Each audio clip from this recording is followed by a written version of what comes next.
Often when we think about planning for programs and services for older adults, we might ask the question, what are they doing in other states? And so today we're taking the opportunity to learn just that by inviting someone from the AgeFriendly Arizona movement to describe to us what's happening there and how they've had success with that in their state. We'll also be joined by a guest to talk about the work happening right here in New Jersey for age-friendly communities.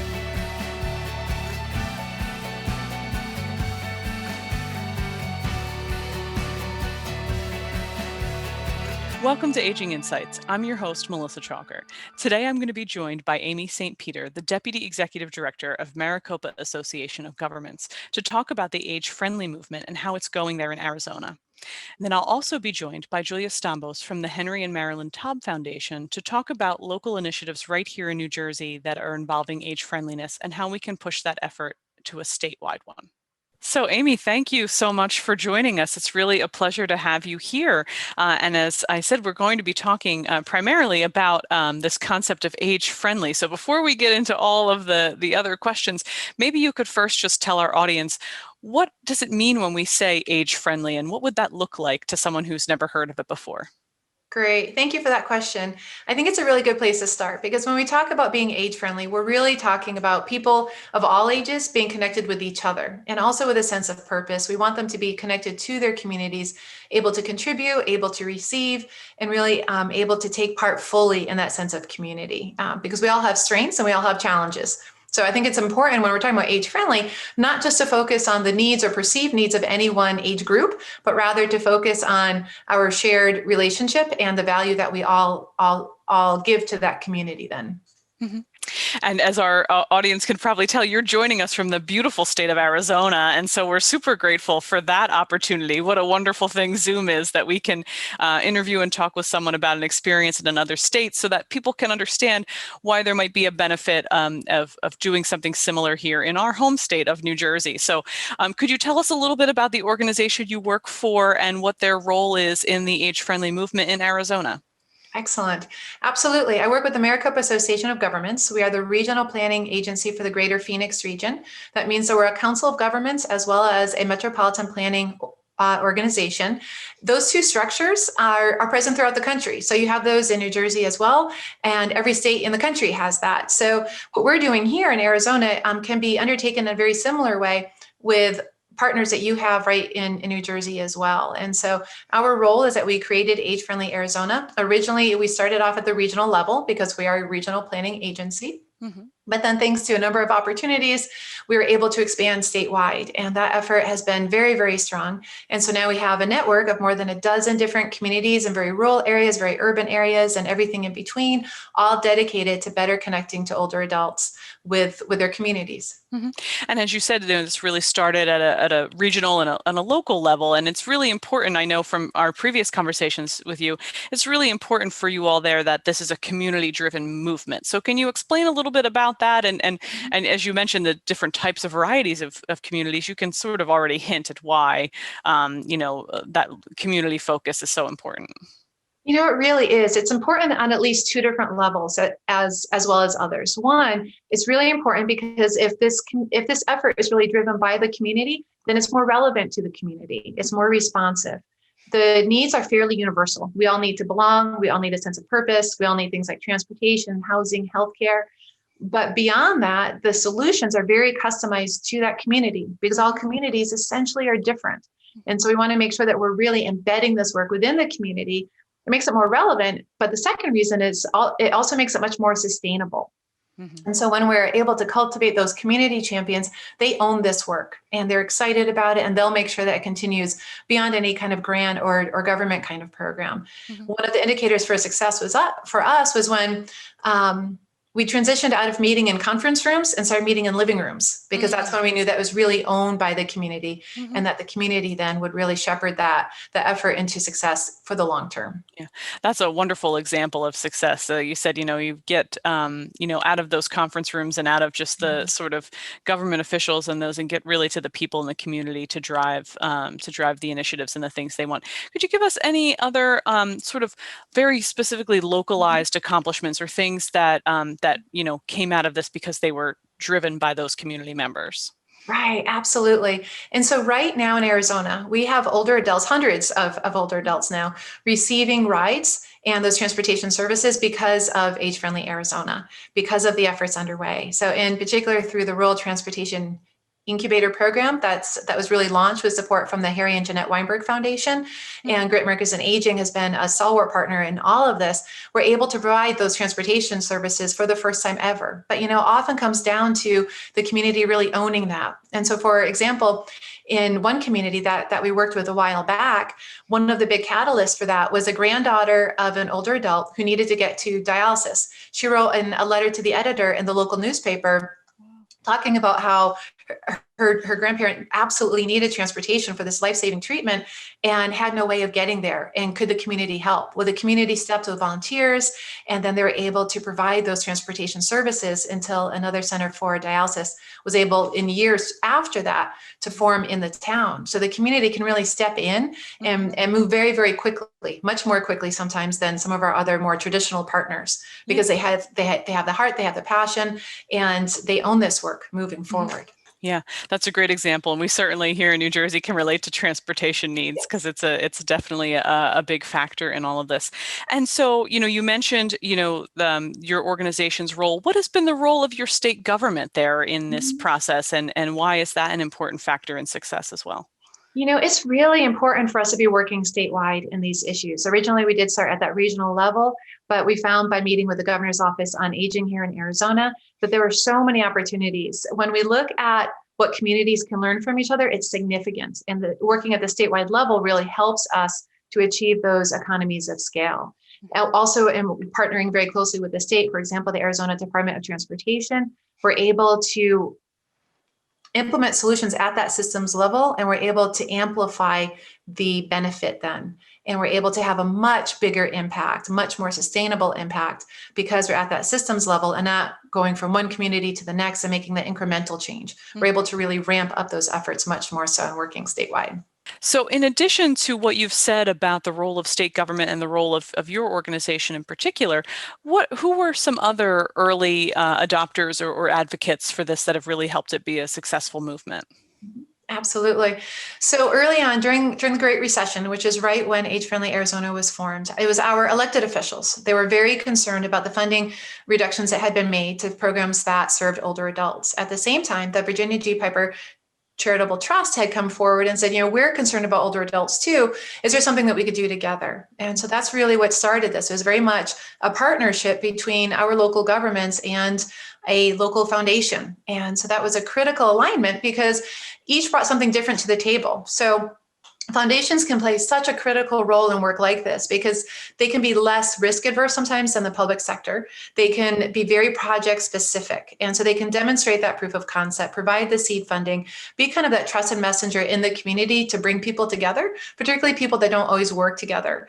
And once that idea has been validated and shown success, that's often where the government funding can come in, because government's very good at the ongoing operational support.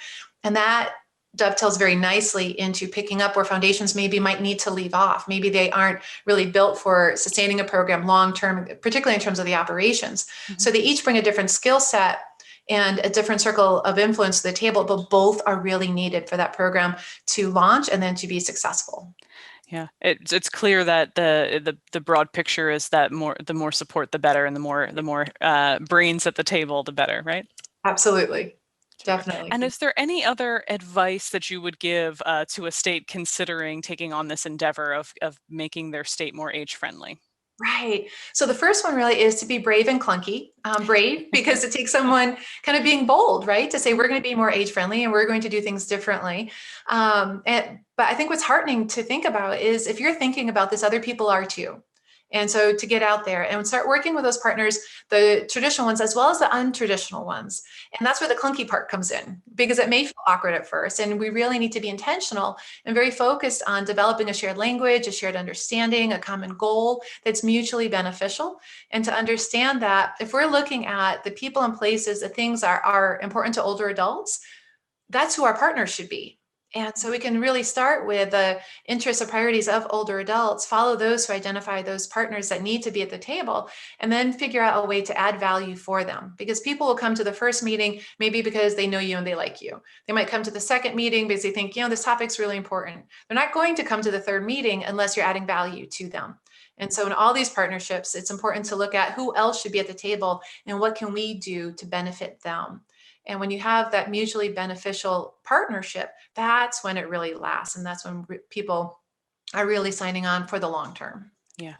Well, that is, I think, a wonderful ending note for us to say, that wonderful piece of advice that you've given. And I hope that those listening, understand really the importance of involving the community in this and of age friendliness in general. And wonderful. So, and thank you for taking the time to join us all the way from Arizona, again, through the wonders of Zoom. And so we're so fortunate for your time and sharing with us your experience there to hopefully translate that to some good work here in New Jersey.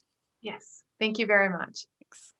As we think about what's happening in other states that we can model here in New Jersey, age-friendly communities is really a easy one to come to top of mind because of how much work has been done both at different states across our country, but also globally. And so to provide a little bit of a further definition and look at age-friendly communities, it's important to note that the World Health Organization, as well as AARP, have really defined this as a process of what we consider both age-friendly communities as well as livable communities that focus on 8 domains. And those domains are housing, outdoor spaces and buildings, transportation, social participation, communication and information, health services and community support, respect and social inclusion, and civic participation and employment. These are all areas where if we consider older adults in all of those pieces and policies that have to do with those domains, then we're really making our states, our communities, our localities age-friendly. But when they are age-friendly, they're also friendly for everyone. And so it's, again, about that social inclusion piece. And we're really thankful for the guests today on this episode to help us highlight that. Well, welcome, Julia. Thank you so much for taking the time to join me. As you know, we're going to spend some time today talking about what it means to be age-friendly as a community. And so I really wanted to start off our conversation with just that. What does that mean and what does that look like, particularly here in New Jersey, for someone who might never have heard the phrase before? It's a really good question because people have lots of different things in mind when they hear it. I think it's easier to think about it in a couple of ways. First of all, it's like a whole sort of mindset and structure that applies to communities and helping people to be able to age throughout the lifespan in a place that supports different levels of need. But then when you think about what that really looks like the physical changes in a community, I think it's helpful to think about what if you were just going to visit a community and you kind of got a feeling that it was designed in a way that made it easier for people of all ages and ability levels. So, in other words, things like parks with good seating and lighting, crosswalks with time to get across, whether you're walking slowly with an older adult or perhaps pushing a stroller. Or any other kind of physical challenge that you might have, or businesses that give discounts to older adults, things like that that make the town or area or place seem more supportive of people as they age. So that's kind of the physical idea and the mental sort of part behind it. Sure. No, I think it's a great, you've gave some really great examples of what we mean when we say an age-friendly community. And this is something that is happening right here in New Jersey, right? We have a number of age-friendly communities that have popped up, and you're actually part of a coalition in northern New Jersey. So can you tell us a little bit about the work that's happening there and about that coalition? Yeah, sure. It's always very exciting to have like more than one group working on something at the same time. So it's been something that's been in the works for about 4.5 years now, since 2016. And more communities are joining what we're calling now an alliance of age-friendly communities, because the group is growing in number, but their capacity is growing to really understand the work and really take part in this movement. So right now there are, if you really count all of the communities in New Jersey that are coming together to talk about this and to participate, there are about 15 different communities. Some of the community leaders really work between two different neighboring towns, so it's kind of hard to count them in that sense. But there are about 15, and so it really does feel like sort of a movement, and we get together regularly to share ideas and to learn from each other and sort of a peer learning atmosphere this year that's been virtual. And then to invite speakers, experts that are a little further along in this process than we are, who can help us with certain challenges and hurdles along the way and give advice what's been successful for them. Yeah, it's so wonderful to have a network like that where you can reach out and learn from other people's challenges and successes as well. And so primarily your role in this all is as a funder. So can you tell us a little bit about the organization that you represent and about why funding age friendliness in particular was important to that organization? Yeah, sure. So I am a program director at the Henry and Marilyn Taub Foundation. And one of the program areas that we focus on, and the one that I focused on, is aging in place. And so the ultimate goal for that work is really to create the kinds of places and the kinds of opportunities for people to live their best life and be as independent as possible throughout the lifespan. And so I have found that this work with the Age-Friendly Community Initiative really kind of brings all that together. You can focus individually on things like transportation or on housing or on, building the capacity of the workforce or helping people get access to health care. All those things are individual pieces that we're trying to, hopefully our investments will have an impact on. But the age-friendly community approach kind of lets you address all of those things sort of in one movement. So it's been helpful to identify community leaders that can help us with that work. And really it boils down to the impact on individual older adults, right?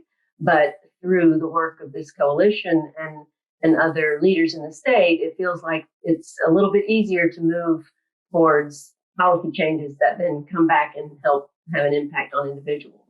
Yeah, absolutely. And there's such a relationship and an interwoven piece between what the needs of the individual and what the community can do to respond, right? And so that's why it's so great to see these develop. And your examples earlier on were so wonderful of explaining that something like a timed crosswalk is not only benefit an older adult, but possibly also a family with a stroller or something. Like it's friendly for everybody, right? So. Exactly. Mhm. And so, these individual communities that are have these programs and are working towards this, what is the overall larger goal, and why would we want to consider maybe expanding this in a statewide frame versus those local communities?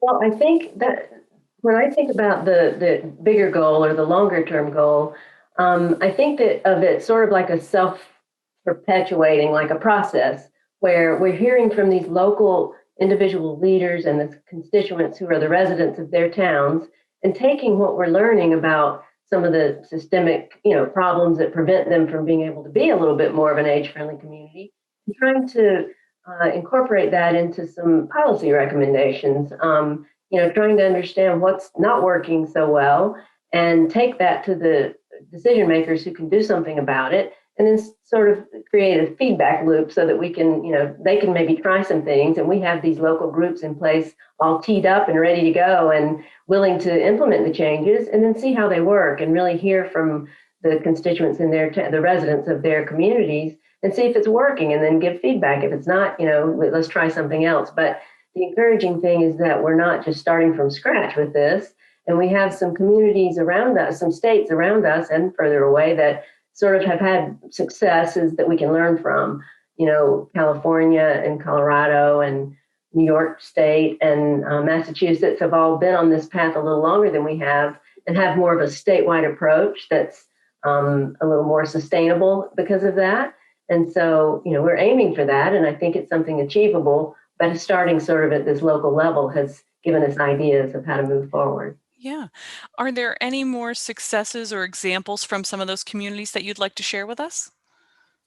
I have, luckily, I surround myself with experts and researchers from Rutgers, and we work very closely with Dr. Emily Greenfield and Althea Pestine Stevens that in the School of Social Work at Rutgers that are helping us understand both, what's happening here in New Jersey in a combined picture of the development here, and then how it sort of fits in or compares with places around the country and around the world that are involved in age-friendly communities.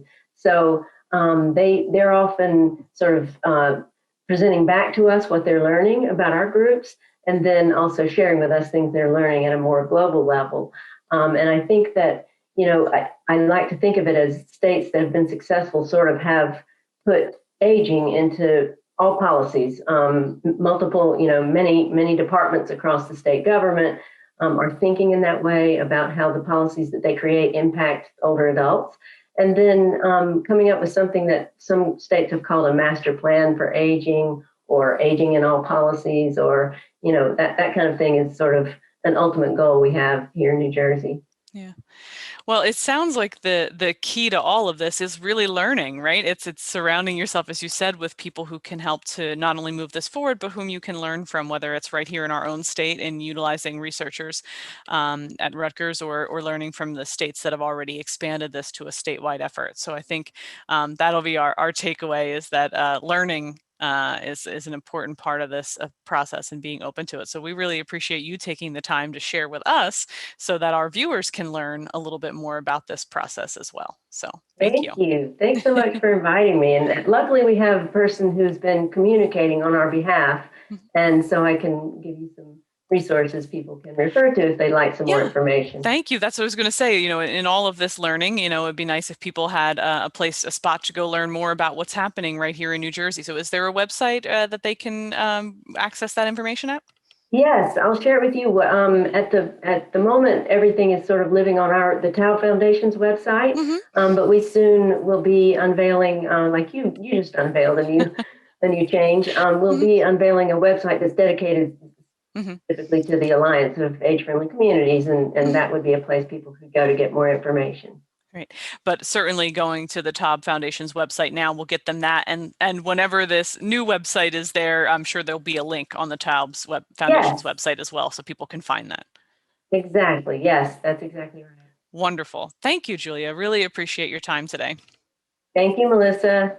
Thank you for watching this episode of Aging Insights. For more information and to watch previous episodes, please be sure to visit our new website at www.njaaw.org and click on the Aging Insights page.